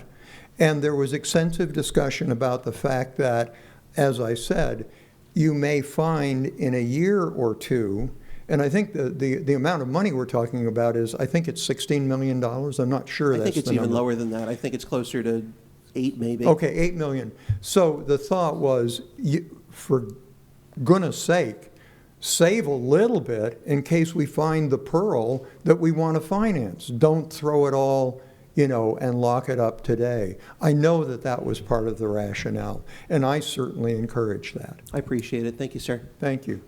All right, next up we have David Carbone from Merritt Island. Welcome, sir. Thank you, Commissioners. I appreciate the opportunity to make a few brief comments, and I will keep them brief. I have attended several of the Citizens Oversight Commission meetings as well, and I've been very impressed. So just to back up for a moment, I'm a financial professional with over 40 years' experience, both in the public arena as well as private industry, and many of the projects that I've overseen responsibility for have been in excess of the amounts we're discussing today. I have been impressed by the Oversight Committee's process, their approach, the distribution of their projects, the way that they've I think, hedged their bets by backing off on all muck removal and selecting other initiatives. From a financial perspective, I'm recommending that we, urging actually that we approve that you approve the Citizens Oversight Committee plan as it is recommended. 2 reasons. One, discussed previously. They've culled through the projects. They have a good understanding of the numbers and have been incredibly diligent in the process they've gone through. So there's a good possibility that in the many years that face us as we continue to collect this tax and fund this project, that additional opportunities will arise. So the numbers, my understanding of the numbers is that the unallocated amount will increase the contingency from approximately 5 to 6%. So an additional percent in the contingency reserve is really peanuts. When you look at the potential for cost increase for unanticipated events like hurricanes or what something like COVID-19 can do, increase in materials cost. Mentioned adding additional projects as funding downstream. I don't think we want to put ourselves in the situation of overpromising and under-delivering. And I think if we're going to get where we want to go, that if we don't apply good management principles, then we have to rely on good luck. And I don't think that we want to put ourselves in that situation. So again, I would urge the Commission to approve the updated SOIRL plan as recommended by the Oversight Committee. Mr. Carbone, I have a couple questions for you, Sure. if that's all right, sir. So the additional percent reserve, that's not, because I'm just trying to see here, I don't see that was something they recommended. Is that something that you understand they intended to recommend to us? To go up from 5 to 6%? I understand that they intended to leave themselves an allocated amount to provide for the potential to add future projects that have yet to be identified and called through. I apologize. The other question I have for you, you mentioned sort of in the beginning of your 3 minutes that the COC hedged their bets by backing off on muck removal. Do you think that was a good decision? I do. Do you know that, or were you aware, I should say, that that was a direct result of this body rejecting their initial proposal last year and it going back to them to change? So I'm a finance professional. I'm not Yes, a PhD environmentalist. I've listened to both sides of the argument from them, and what I understand is finance. And what I'm recommending to you is based on a my financial perspective and experience. I appreciate it, sir. Thank you so much for taking the time to come out. Sure. All right, last but not least, we have Terry Gibson from, let's see, Jensen Beach? Jensen Beach. I'm going to ask you where Jensen Beach is. That will count against your time, I promise. Okay, I'm Terry Gibson. I'm the Government Affairs Director for the American Water Security Project. Jensen Beach is the next town north of Stewart. Perfect, thank you, Excuse me. I'm not a resident, but I have fished and hunted and surfed and dived here in Brevard County since I was a little boy, and I won't date myself, but that was a long time ago. I know these waters like the back of my hand. I wanted to, first of all, encourage you all to go ahead and pass this budget. It's a stark improvement from what we were looking at a few years ago. It focuses on the main problem, which is the poop. It focuses on the sources primarily, and that's where you need to start. The organization I represent, we are just chock full of experts who do estuarine restoration all over the country. And with a couple of exceptions that are very small, sort of surgical things, nobody has ever muck dredged their way out of a poop problem. And all estuarine restoration begins with starting with your wastewater. So I really appreciate you all concentrating most of the budget on that. I would take some exception to the video I just saw. I know this river is looking backwards and forwards, and I've seen a little bit of grass. Most people mistake seaweed algae for grass, or it's shoal grass. It's the first one to come back and won't survive the year. It's almost all gone, and it's muck dredging hasn't helped that at all. I can't imagine it has anyway. Last, I'd tell you that you need to save every last dollar you can for the wastewater stuff. I'm in this suit partially out of respect to you all, but mostly I've been in Tallahassee all week and the past 11 weeks working on water legislation and appropriations. Some really good news is probably going to come across your news feeds in the next couple of days about water policy. There's going to be a lot of requirements to clean up your, improve your wastewater infrastructure and stormwater infrastructure. The other good news is there's also going to be a lot of money to help you on top of your half-cent sales tax. So, as one other gentleman, actually several people have said, you guys really have a unique opportunity to leave a legacy as the people that healed this lagoon. And so I encourage you to pass it. Thank you. And let's really focus on the inputs. Take care. Thank you, sir. Thank you for the drive as well. I know it wasn't next door for you. That's it for public comment cards. Commissioner Smith. Yeah, I'd like to say I'm very familiar with Jensen Beach. Jet skied down there many times. Love the inlets, except when Okeechobee's coming out. But anyway, thank you for being here. Commissioner Lober makes some very good and productive points, and I would like to hear the answers. And I think the best way to do that is to table this and let Virginia Barker explain to us, because I don't know the answer, but it does make sense to me. So I'm going to make a motion to table. Perfect. I'll second that. We have a couple more lights, so let's go ahead and address those if that's all right first. What I'll do as well, just to make it a little easier, I'm going to go ahead and pass the spreadsheet that I've been operating with down now to the clerks to include with today's minutes. So if someone wants to see what I'm operating on, truly, you could just include either the one page that it's open to that has 46 in the subsequent, or all of it. I don't think it really matters because it's not something that we've really discussed beyond the content on that single page. Commissioner Weber, can you send that out to all of us too, sir? Yeah, can I ask, would you mind? That's my only copy, so if y'all could email it to us. Thank you. Yeah. Oh, thank you. So hers was to pass. If you don't mind, I might ask you if you'd be so kind as to withdraw that. Yeah. Okay, so consider the first one's withdrawn. The motion now on the floor is from Commissioner Smith to continue this out. And let's continue it to, should we say March 24th? Whenever our next Would that work meeting for is. you? Is that our next meeting? Mr. Denninghoff? That's the next meeting that we could agenda things in a normal fashion. We could bring it back on the 10th as an add-on. What's your pleasure, Commissioner Smith? Well, if Virginia's going to be here, I think the 10th is fine. All right, let's go ahead. We'll treat it as the 10th. Second stands. There are a couple more lights here, so let's address those, and we'll call the question. Commissioner Tabaya? Thank you, Mr. Chair. Very quick question. Will the Citizens Oversight Committee have met prior to that 24th, so they will be able to offer input on this? Mr. Denninghoff? I don't believe so. I would just think that Virginia would have the answers. She's been to all these COC I would tend to meetings, agree. so she would have the info. If you're comfortable with that, and I'm the certainly background. comfortable with Virginia, and I'm sure the Citizens Oversight Committee can weigh in prior to that as well. And they'll get the message, I'm sure. Got it. So if they have Fair enough. answers that they want to make sure that we have, they'll be here. Thanks. All right. Commissioner Pritchett, then Commissioner Risnardi.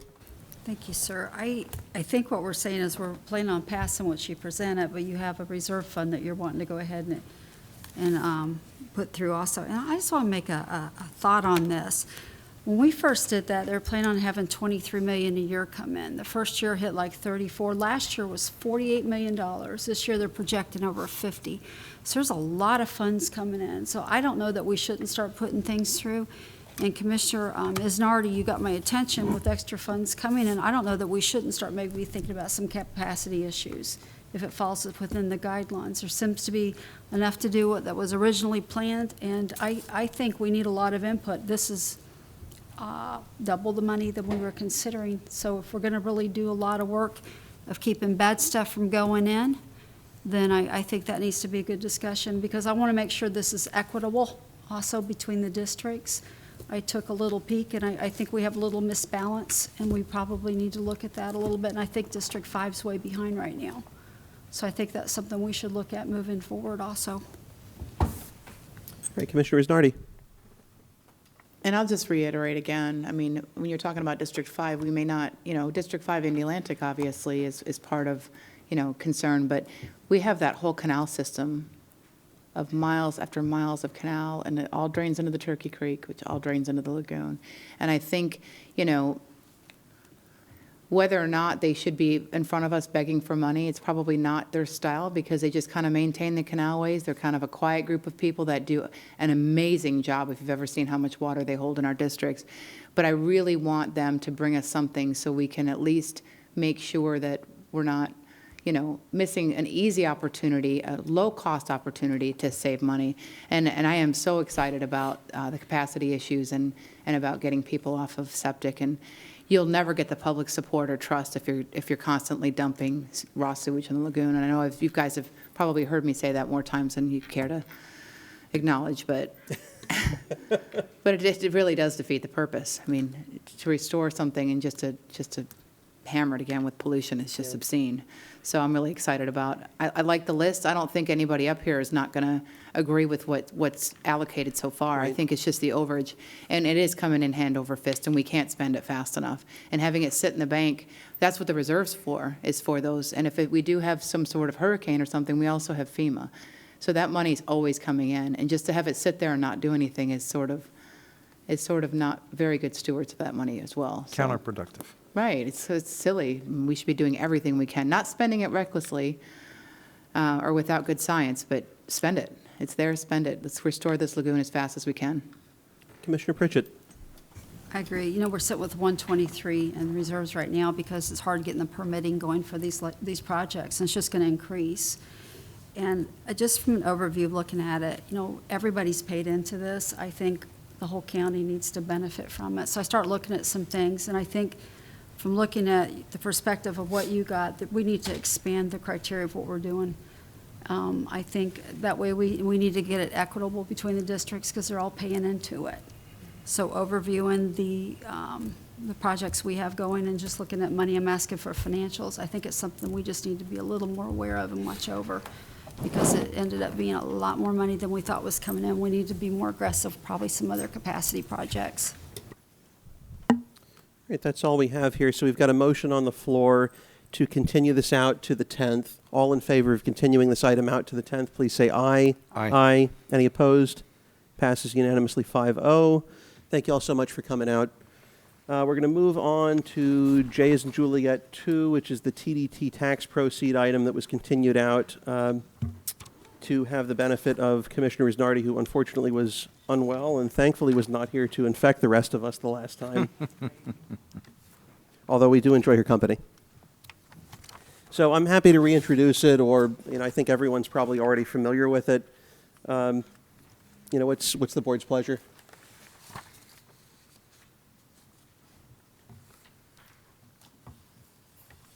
All right, don't you all jump at once. All right, Commissioner Isnardi, I'll go ahead. I'll call on you. This is like having students, and the one that they don't make eye contact with you. Those are the ones you call on. No, not really. So, so what do you think with respect to this? I mean, is this something that you're interested in seeing? Because at this point, what's being proposed is simply getting proposals from staff. It's not reallocating or You're talking about just the money. overage that's not already been Yes. budgeted. I don't have an issue with that, only because, you hear both sides of it. We're obviously spending a ton of money on marketing like it's supposed to do that. That's what that tax is for. But I would just caution, I don't want this to become now the road fund. I don't want us to now take an infrastructure. Now, if we have an overage this year, I don't have a problem allocating it as a one-time sunset, so it doesn't become a political issue, just this year only, and just sort of, I don't want to say test it out, but that way we're not taking from it. It sunsets in 1 year, and we revisit it if we need to. If we want to do it again, we can do it again. But as far as, I don't want this to become a recurring thing, because it's not what this tax, whether you agree with the tourism tax or not, is of zero consequence to my position on this. Whether you agree with how we collect it, whether you agree with who we collect it from, whether it should be spent on roads or not. That's what their budget is, so I don't have a problem with taking at least in my opinion, taking what's over, at least this 1 year. Yeah, I don't know that it's something we necessarily can even build in a sunset, because what's being proposed simply asks staff to give us options at this point. So we would have to vote on those options when they're brought back to us, and simply in the future, if we don't want to do that, we just don't ask for the options, or alternatively, we reject the options. Right, but you asked my opinion on it. It's Oh, yeah. basically, Yes, it's a ma'am. philosophical opinion. I mean, it's either I'm going to like it or not, so I gave Okay. it all. You opened the door, Commissioner Lober. All right. So. Well, I don't see any other lights. I would ask for a motion, hopefully to second here. Okay, I'll make a motion to approve. I'll second it. Commissioner Pritchett? Quick question, are we just opening up the ability for the TDC to make some changes if they've got extra funds and want to do this? It would have to come through the TDC as well. So all we're doing is just giving them an extra avenue for them to make the choice. Like if they're sitting on extra funds, they don't know what to do with, they say, hey, this would be great to dump into the roads. That's their ability to do with this. Them, and then we would have to sign off on it as well. So Okay. it's got a couple safeguards in there. But we're not necessarily making anything happen. No, I mean, if we don't like what staff proposes, it dies at that point. Or Right, if the and they- TDC doesn't, it dies And there. we could do it, they could just ignore us anyway. All we're doing is saying, hey, this availability is for you guys if you decide you want to do it. That's it. Okay. Commissioner Smith? Yeah, I've gone back and forth on this. One day I'm really supportive of it, and another day I'm not. If we start at 16.6 and say they take in $100,000 over that, then they would have to make a proposal to us to spend that 100,000 on a road. Yes, it would have to be approved Okay. by the majority of them. And out of that 100,000, 40% of that could be used for the road repair? Ms. Bentley? It's 40% of the TDT revenues must be spent to promote advertising. So we'd have to go back and do the math. It's Right. not 40% of the 100,000 overage. It could Okay. be, the thing is, if you look at the second page of the agenda item here, second paragraph, second complete paragraph, it talks about midway through, moreover, a maximum of 70% of the cost of the proposed public facilities will be paid for with TDT revenues. So we could only pay for a certain percentage with that, but we could, in theory, use 100% of that if we're supplementing that with other county funds, for instance, other funds that would go to roads regardless. But just to kind of bring you on board, and Fritz has the exact numbers, I believe we're talking about a lot more than 100,000. I think at this point we're already barely into March. We're already over 300,000. So it could be a 7-digit number just for 1 year. The other thing there's one thing I'm concerned about. I think this could be a slippery slope. These people that are the tourist development people, this is their bread and butter. They tax themselves voluntarily. And I know it's something like 45 or 47% of what is taken in. It doesn't reach the 50% threshold. That it doesn't all go to advertising. So if they're raising 16.6, somewhere 45 to 50% is used for advertising, and the other 50% goes where? Well, it depends on what their proposals are and then what we do with respect to approving or rejecting their proposals. Okay. You know, I can tell you that, you know, one of the big motivations for this item that caused me to put it on the agenda in the first place comes from constituents of mine, in particular those that don't feel that the TDT funds really benefit them at all. I would tend to disagree. I think there is a benefit to the county with the way that the money is being spent by and large. There's certain projects, obviously, that I'm sure we're all more or less happy with than others. But I think this is a way of allaying the concern and really benefiting those folks as well to say, okay, yes, the TDT exists to promote the tourism industry, but it can do that while also helping local residents and folks that aren't involved in the tourism industry more so than just benefiting by the additional economic boost that gives the economy here.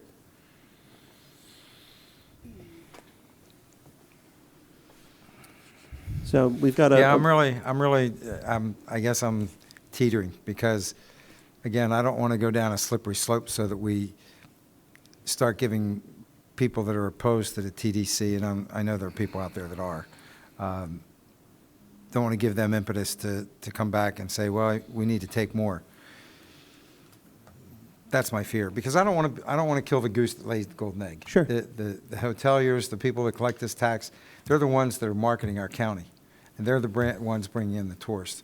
And we do spend money right now on things that benefit the entire county, like beaches and protection against storms and that kind of thing.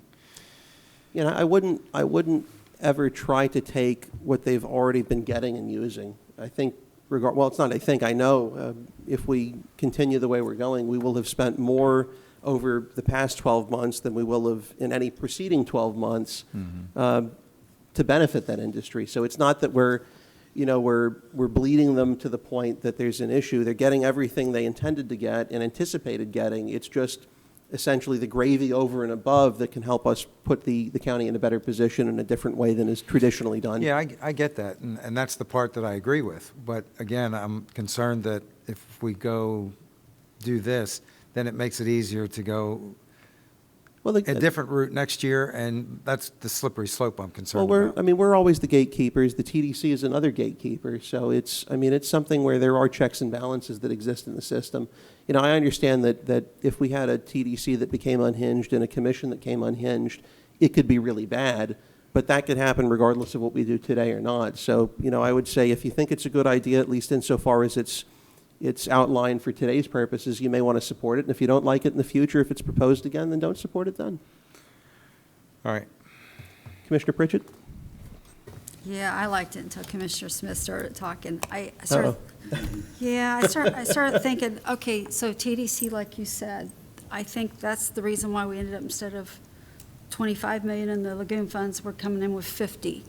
And we have the gas taxes coming in a little bit higher. I think all the tourism stuff they're doing is working. So now I'm getting a little hesitant from what you said. Here's the thing. If they came to us and said, look, we've spent everything we could spend. We got this X amount of dollars. We want to give that to county, start doing something with roads. But I don't know at this point now that you haven't just talked me right out of this. This gives me the opportunity to do that.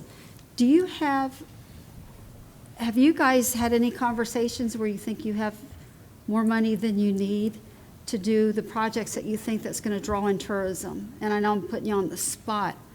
You're not going to want to answer that because you have all of us staring at you. I think I've gotten a little bit more hesitant now after what you said, Commissioner Smith. But if they came in and said they had extra funds, are we allowed to, if they came into us and said we have extra funds, is the county allowed to take that and apply it to road projects? No. No? Not unless you could amend your ordinance and have this very narrow window to use it on roads that benefit tourism. That's all you could do. That's all we could do. So again, even the roads would have to be correlated with projects that are directly connected to, like Vieira before the stadium or the beach roads, or... It would have to be reviewed by a consultant and found to benefit tourism. Yeah. So this gives them the opportunity to do that. And if they don't agree, then it doesn't pass and it doesn't even get to us. Is that going to be expensive trying to do that? I don't know how much a consultant will cost for something like that. Okay. I don't know if Mr. Grannis has ever had any experience hiring that type of consultant. No, I have not. Sorry.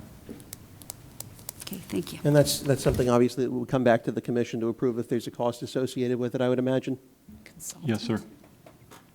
So it's just putting us in a position where we have more info. Commissioner Nardi? I don't know that we need a consultant to interpret the law. We just probably need a solid legal opinion, correct? Because those have to come back from the TDC anyhow.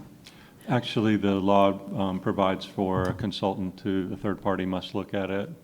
If it's something new? Yes. Okay. Well, I didn't know that. That's nothing that's ever, I mean, it's still, but bottom line is it still needs to come from the TDC. Correct. So it's not something that we're arbitrarily making up. Because if anybody, and I know this sounds so cliche, but if anybody thinks that tourists don't use roads, I mean, whether or not you agree of how we should get those monies, or, you know, whether it be through general fund or new taxes, I mean, I'm never going to support that, so you'll never get a vote over here for that. But, I mean, the TDC, I mean, they also benefit. I mean, I think the hoteliers do a great job, but they also directly benefit from all that marketing that the TDC is using those funds for. So it's not like they're throwing themselves on the sword saying, "Oh, we're collecting this tax," you know. I mean, you know, they directly benefit from that marketing and advertising. So I don't have any problem taking overage of what's not been allocated, because that, Lord knows, and the reason why the TDC in the past has been so criticized is because they've wasted money.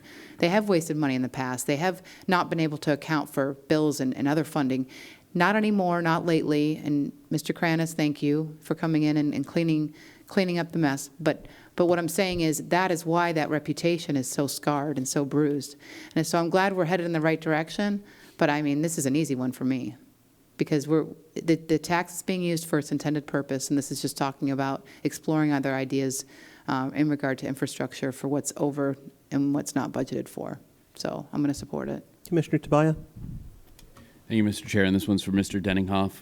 I just got a text from Palm Bay. They're wondering if we can use this money for the 76 feet to connect it to Palm Bay Parkway. Yeah, no facetiousness there at all, right? Okay, well, seeing no more lights, I'll go ahead, I'll call the question with respect to this. So I believe we had a motion in a second, have we not? I believe you made the motion, Commissioner Nardi, and I seconded it. Okay, all right, sorry, just got a little lost here. So I guess the motion, just to repeat for everyone, is to have staff directed to bring us back options utilizing TDT funding where authorized by statute to better ensure that we focus on reducing the backlog on roadways, county-owned roadways, and the options must be contemplated as having some articulable positive impact on tourism-related businesses in the county. So that is the motion that is on the table. So all in favor of that, please say aye. Aye. Any opposed? Passes five. Is that a nay? That was kind of a soft nay. Okay, all right. That's a baby. Passes 4-1 with Commissioner Smith in the negative, or in the nay, if you will. The quiet nay. You can change your mind when it comes back, though. It's a hesitant nay, so okay. You know, if I get a chance to see how it works next year, then I can reassess. Okay. All right, moving right along. J3, Commissioner Tobias, and I'll just let you know right now, I am going to give you an aye on this one. Go for it, sir. Oh, thank you. Mr. Chair, I want to thank all of the hard work, first of all, that staff does putting together a budget. I can't imagine the amount of work that goes into that. And all this would do, should it pass or not pass, is provide them with a little bit more information. Thanks in large part to the efforts of the staff, the county is making significant progress in fixing the backlog in infrastructure. We're not there, but we're making strides. It is clear that we're able to continue to accelerate this without having to raise taxes, and thus not having to advertise in the Florida Today. Cutting services would not be necessary because of the revenue from new construction and revenues expected to raise without a tax increase. We see a CPI of about 1.81. So I would, first of all, like to make a motion to adopt a resolution declaring the board's intent not to raise taxes, Mr. Chair. As I did last year, I'll go ahead and second it this year. Any further discussion? Seeing none, we'll go ahead and call the question. So all in favor of approving item J3, please say aye. Aye. Any opposed? Passes unanimously, 5-0. All right, congratulations, sir. Next up, J4, sir. Okay. Thank you, Mr. Chair. This is a resolution stating intent not to bust the voter-approved tax cap. There's no fiscal responsible reason outside a declared emergency why it would be necessary to do this. I know that we might have done this in the past dealing with public safety. That amount was a little bit more than $900,000. To put in perspective, we received more than $3 million last year in new construction funds. Hopefully we'll get somewhere around that amount. Plus we have the CPI on top of that will come to the general fund. That should account somewhere in the neighborhood of $3-4 million. That's just the 1.81 times the general fund. So we are looking at millions of dollars over. That should be more than enough to cover a few $100,000 that we were forced to vote on in order to give a bump in the into the MSTU for law enforcement. So this resolution just states our intent not to bust the cap this year, we will have the funds to fully cover public safety and infrastructure with the added revenue. Commissioner Pritchett. I totally agree with this. The only hitch would be is if something happened with the clerk's lawsuit on us and we have to go back to square zero. I will most definitely be having to vote to do that to make sure the sheriff has funding like we've already tried to do with him the last couple of years. So in full disclosure, I just wanted to say that. Outside of that, I have no intent of finding a critical need. Mr. Chair? Commissioner Isnardi? Sorry. And without the unknown, the emergency, I mean, that's what the voters voted for, even though, again, I mean, now, last thing I want to do is bust the tax cap, but if it's public safety, I can't guarantee that I wouldn't at least review it. And I don't want to be locked in a box because that's what voters approved. So I won't support this the way it's written, but I'd support it if public safety was a factor. And that includes the sheriff's department and the fire department, if we're talking, because if it's health or safety, it would be foolish of us just to say no. Ditto. Commissioner Smith. Yeah, I would like to agree with that, because what we're saying here is the intent. Well, it is my intent as I sit here right now. So, but I can't tell you that there couldn't be a situation that raises its ugly head in 3 months or 10 months that I wouldn't consider raising it. So I can approve, I can vote for this, but I can't guarantee you that that's the way it's going to be going forward forever and ever. So if you want to change the wording, I would definitely vote in favor of it. Mr. Chair? Sir. Again, the MSTU on the law enforcement budget was raised, not to be exact, $942,309, just under $1 million. Last year, we received in new construction alone $3 million more. Had we prioritized public safety more than what we did, and I can give you a whole laundry list of suggestions of things that we could cut, we wouldn't have had to put the sheriff in that position. Yet we didn't want to make any cuts. We forced the sheriff to come up here, ask for money for public safety. We are going to have new construction money that is unallocated, that is above last year's budget, that is going to be substantially more than that $942,000. We're also going to have a CPI that's estimated at 1.81, which should raise another $3 or $4 million. So we are looking at millions of dollars more. The sheriff's budget, again, $942,000 MSTU over, that triggered this. I'm willing to, if anyone gave me the pencil that Ms. Pritchett, or Commissioner Pritchett talks about, I will go through and find the $942,000 that we can cut from other projects to fully fund the sheriff budget. Should even come with it. We don't know that, but so I'm not willing to make any changes to this, because I think it's very important that we not only prioritize public safety, but go along with whatever more than 70% of Brevard County voters that in the past said they're not interested in busting the tax cap. Again, this is outside of a declared emergency. So should there be that occurrence that we can't see, that certainly we would not be obligated to do this. Commissioner Smith. Well, I would like to point out that the charter says it's not limited to an emergency. It does say that a critical need can trigger this. So it can be either or. It doesn't have to be just an emergency. And if we take in X amount of dollars in new construction, that doesn't automatically get spent. I mean, that's not money that automatically gets, because if it's above the budget, do we get to spend that? Mr. Chair? Please. Yeah, that's our job, is to approve the budget that the county manager's office sends us. Yep, that's what we're tasked to do. But we're limited by the cap. So if we take in more money than the cap, we can't spend that. So that's just not a blank check because we had a windfall in new construction. With a 4/5 vote, according to the charter, yes, we have that ability. The problem is with a Critical need, there is no real definition for a critical need. In Well, fact, that's why you have 5 of us up here to make that decision.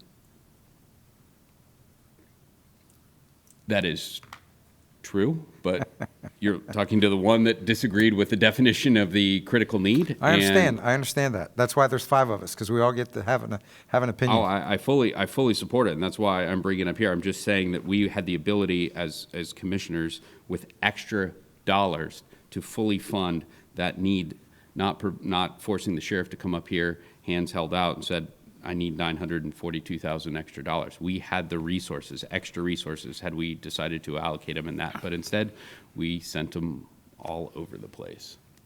Commissioner Pritchett. I called Frank while he was in the hospital, by the way, and I asked him some questions. I said, Frank, do you think we're not going to end up bringing forth a budget that's not going to be under tax increase? And he said, no, I think we're going to, from right now, it's my intent. I said, do you think we're going to have to do anything to break critical need? He said, well, I don't believe so. And I think that a lot is based on, and Commissioner Lober, I believe this, but you're a little bit more lawyer than I am, and you also believed what we did last year. You think it's consistent with, I don't think we're going to lose that one. So I don't see us really having to do it. I think what we're able to do is build on it, and I think it'll be okay. But just on that, when we did that and we raised the sheriff's up for his MSTU, which I love because it can only go to the sheriff's department. It is a constitutional office. But we keep forgetting. We keep forgetting we gave the clerk $1 million, we gave the supervisor of election $1.5 million. So it's not like we didn't have to, already strain our budget to give extra money to the constitutional offices.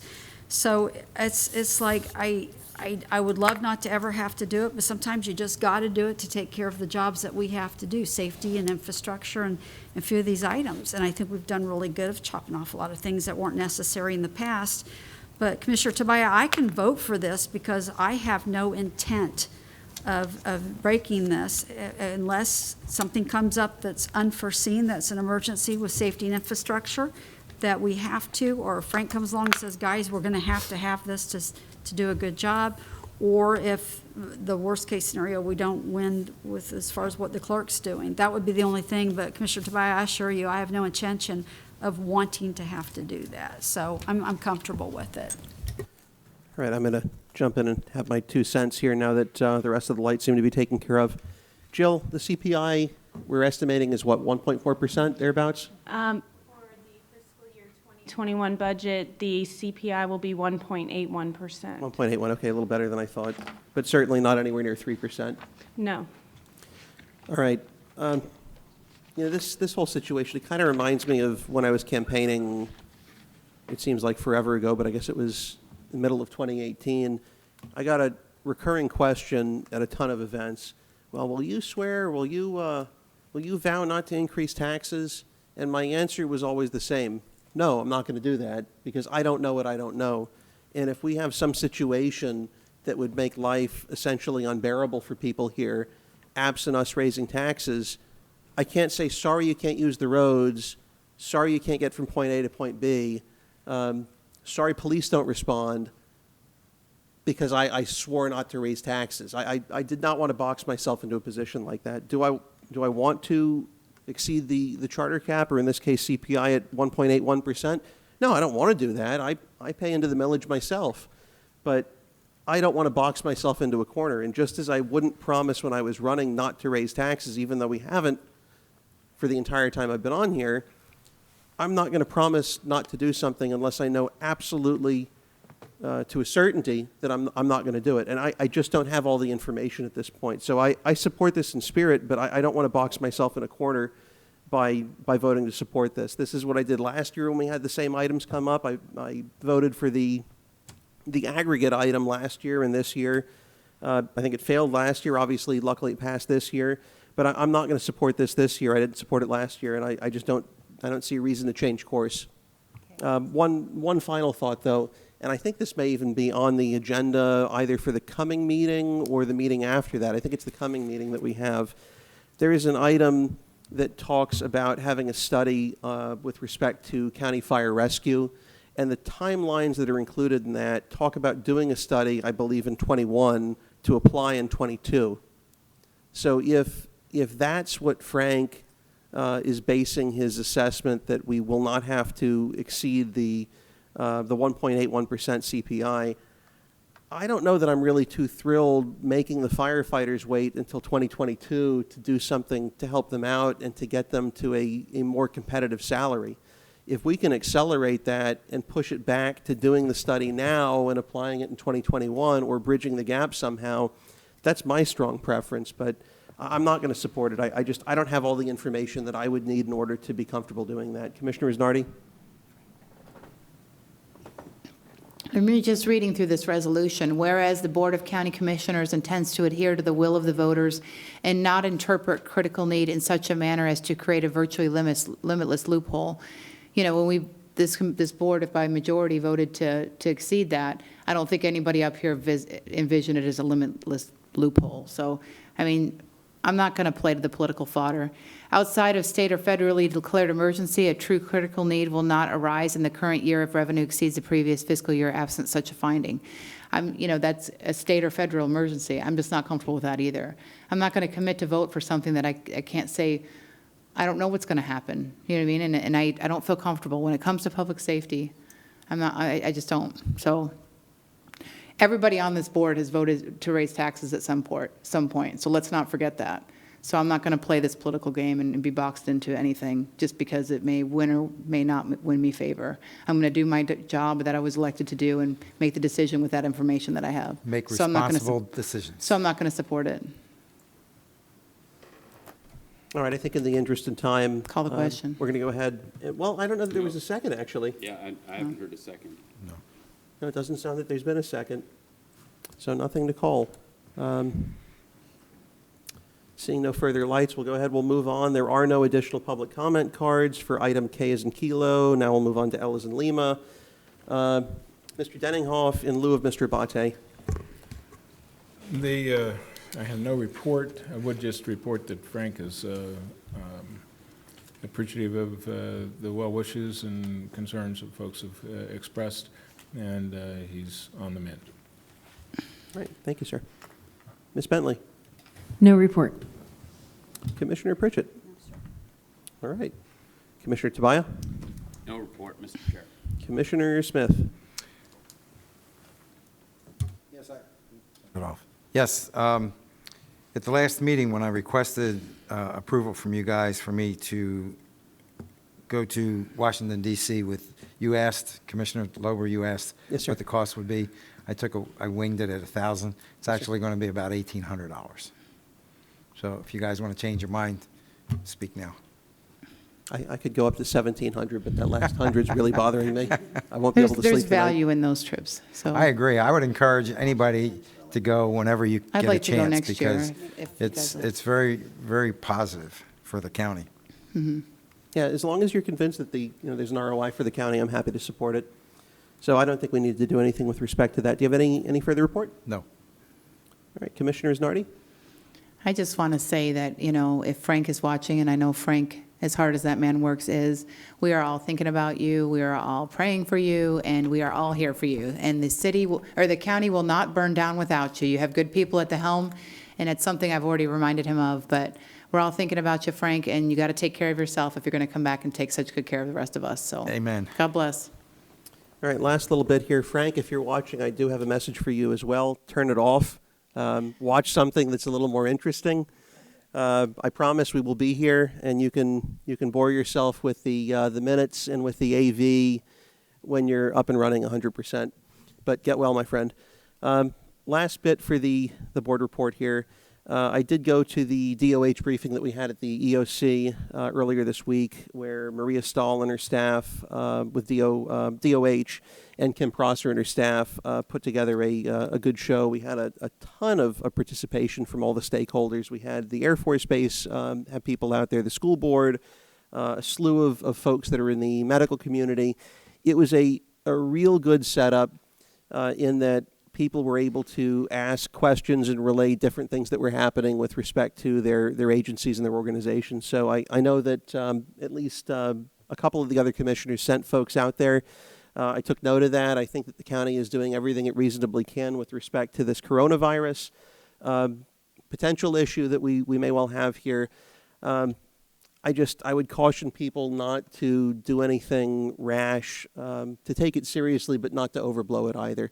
I think that that's the stance that I'm perceiving from DOH and from emergency operations on the county side. So, obviously pay attention if there are any notices that go out, but, don't make yourself crazy with it. But otherwise, we'll go ahead and adjourn it at 6:54. Thank you all so much. The opinions expressed by any member of the public during any period of public comment do not necessarily reflect the views or opinions of the Board of County Commissioners of Brevard County, Florida, Space Coast Government Television, or the program sponsor, and are solely those of the presenter. The Board of County Commissioners of Brevard County, Florida, Space Coast Government Television, and the program sponsor hereby expressly disclaim any and all responsibility or liability for any defamatory or slanderous statements expressed by any member of the public during any such period.